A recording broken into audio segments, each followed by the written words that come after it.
Okay, and welcome to another one. I just thought I'd continue this whole series of talking about raising funding. I mean, I started this week or weekend or whatever days it was, talking about the experiences that I had when people tried to scam me while I was trying to raise money for my companies.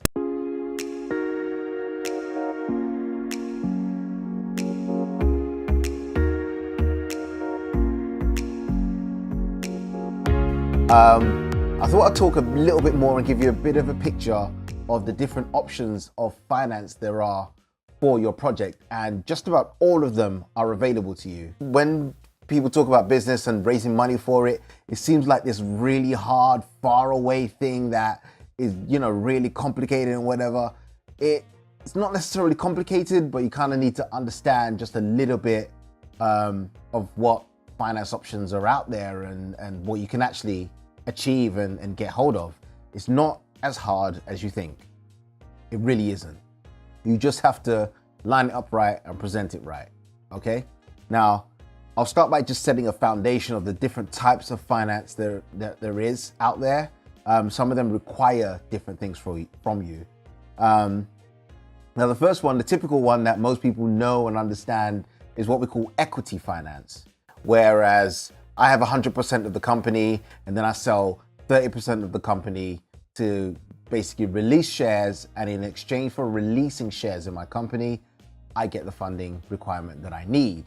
In another episode, I'll go more into the detail of that and how to structure that so you don't lose control or all the equity in your company in the first couple of rounds of funding, because sometimes you need to do a startup funding round or a seed round, and then you do Series A to grow a little bit bigger. Then you do Series B to grow a bit bigger, and you can keep going up in series to grow bit by bit by bit. Twitter did the same thing.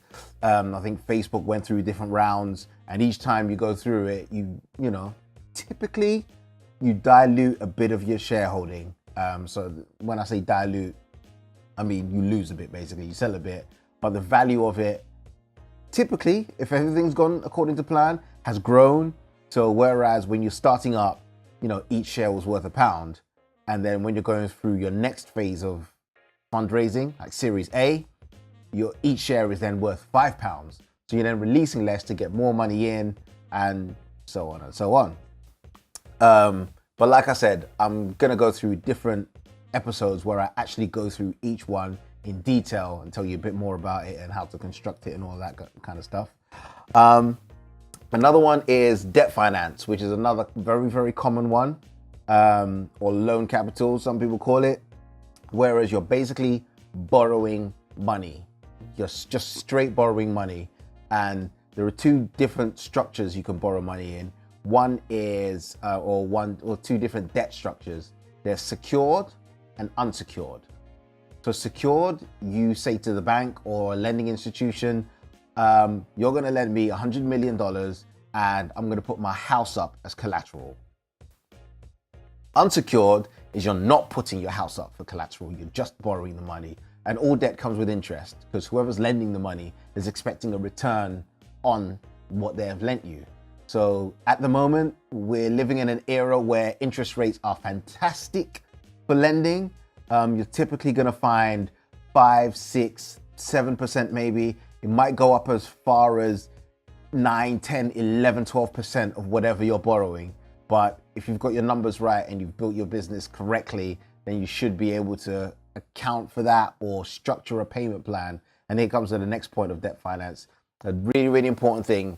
Not only is the interest, but the repayment term. Because there's no point saying, okay, we're going to give you really low interest of 4%, but you've got to pay it back in 3 months. That doesn't make any sense if you've borrowed 10 million, or it can make sense if it's just bridging finance, where it's very, it's a short-term loan at the end of the day, which is another thing. But like I said, I'm going to go into the detail of all these different types at another time, but I thought I'd just introduce you to the foundations of the most common ways people raise money for their businesses. Another one is a little less heard of. It's called asset finance. Now, this typically works for businesses that are operating already. So they've been doing business, they've got a track record of maybe a year or two, and they're basically buying new assets, or they're leveraging the assets that they have already. Maybe they own a building or own a fleet of vehicles or some, manufacturing machinery, or they're going to buy new manufacturing machinery or a building or equipment or vehicles, and they're going to borrow money against that. So let's say they want to borrow 100K to buy 10 new trucks, and they're going to basically secure the loan against the trucks. So if they default on the payments, they lose the trucks, if you're in that kind of business. So that's asset finance. Another one is cash flow lending. So if you've got projections that have been audited by a reputable accounting firm, and you can show a track record of year one, the company made $500,000 or £500,000 of profit.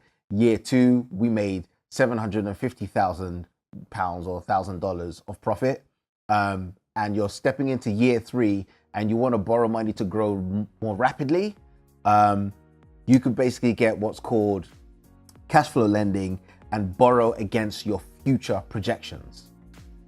Okay. But yeah, these were just a few options as to crowdfunding. There's a few different things out there you can do, like securitization and bonds or whatever, but they're a bit more complicated to understand for people that are brand new to this. Like I said, I'm going to do another episode where we get fully into it, but I thought it's high time that I did some very business focused actual blog posts just to equip you guys with the information and knowledge you need to grow your dreams and aspirations. All right, I think I'll leave it there. Follow, like, subscribe, share, comment, message me, DM, LordAllanKennethOkello. I'm on Twitter, Instagram, Facebook, YouTube, LinkedIn, and I'll see you on the next one.